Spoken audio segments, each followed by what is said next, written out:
So what we wanted to do is just get together with like-minded people, entrepreneurs, folks who want to build a better world, and not do your typical card passing event.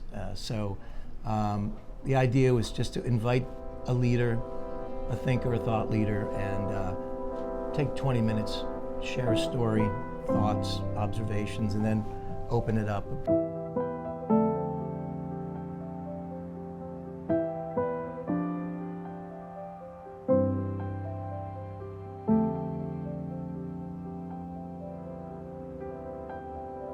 About how Philadelphia became a smoke-free city, and that starts with a conversation at dinner one night in a restaurant with my then 5-year-old daughter, who pointed out to me as she was drawing and always brought crayons and paper and that kind of stuff just to kind of keep her busy. And she pointed out to me that there was a man in another part of the restaurant who was smoking. And I said, okay, I mean, that's, sometimes people do that. I mean, it's bad for you, but,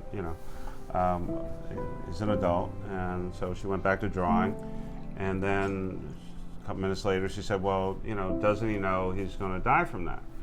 And I said, well, he may, but, people are allowed to smoke, and fine.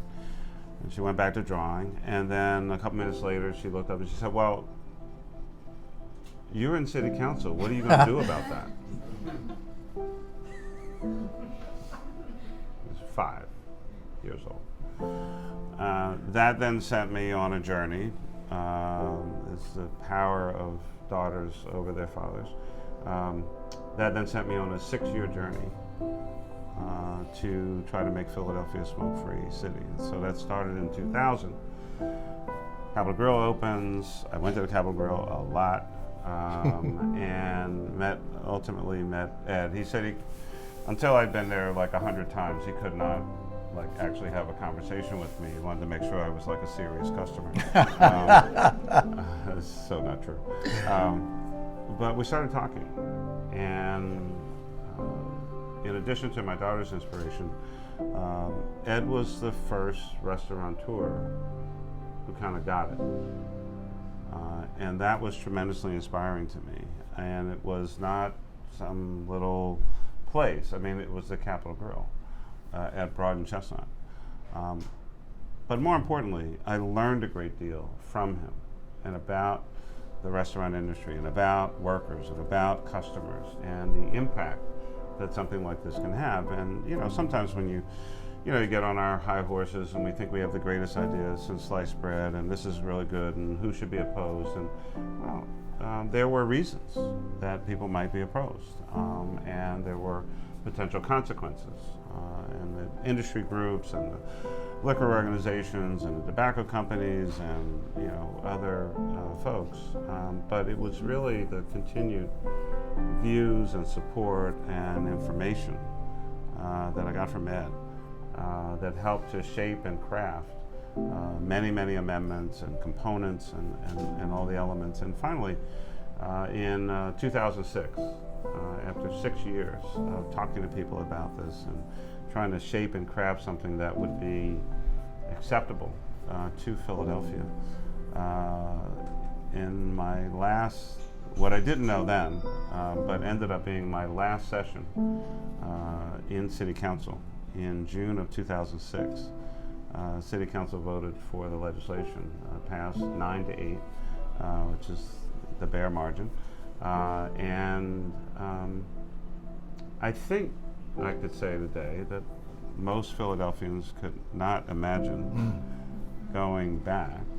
And it's now kind of the norm, just about everywhere. But at the time, if you can appreciate, it was a pretty radical, wild, controversial idea. You were going to put everybody out of business. Businesses would close, restaurant workers would lose their jobs, people would stop I don't know, eating or drinking. I mean, I thought that was a little over the top in terms of argument. But the other part was that Philadelphians were going to flee to the suburbs. Right. And the Philly businesses would further suffer. Well, actually, the exact opposite happened. Suburbanites actually started patronizing Philadelphia businesses, and the suburban businesses were complaining now to the state that they were losing business to Philadelphia, which is why then about a year or so later, the state passed its own smoke-free legislation to level the playing field. We were surrounded by states that were smoke-free, New York, New Jersey, and I believe Ohio at the time, or possibly Maryland. And it had the exact opposite effect. And I think, I mean, for me, I've said this publicly, at least as a city council member, the greatest thing that I ever did as a city council member was to help people not only quit smoking, but also save the lives and the health of people in the hospitality industry. And we have more restaurants today than we've ever had in the history of the city of Philadelphia, and I think folks are benefiting. So, but it was really due to a big restaurateur being willing to have a conversation about a really controversial issue and taking some grief. It's very difficult to be a leader because even the statistics tell us 75% of people on this planet are just in negative mode. That's a scientific fact. They're disengaged, it's called. And it's a very small minority, unfortunately, that can see and have vision and have the courage to move forward and do the right thing no matter what. Time rolls on, and we have bike lanes, we have non-smoking. Think of the city before Michael Nutter and after Michael Nutter. You know, and he made it, with a lot of help, made it a much, much better place. And I was so happy that I could have witnessed that and be a part of that, because I've been in this city doing business since 1979. And let me tell you, 1979 wasn't as pretty as when Mayor Nutter left office. So the job, especially for an executive, right? So you got tons of mayors, obviously 50 governors and one president. But I think especially for an executive, your job is to bring people together and share a vision. Here's our mission and how we're going to move this city, this state, this county, this country forward. The hospitality industry is one of the stalwarts of what makes this town great, and is in many ways leading the charge still.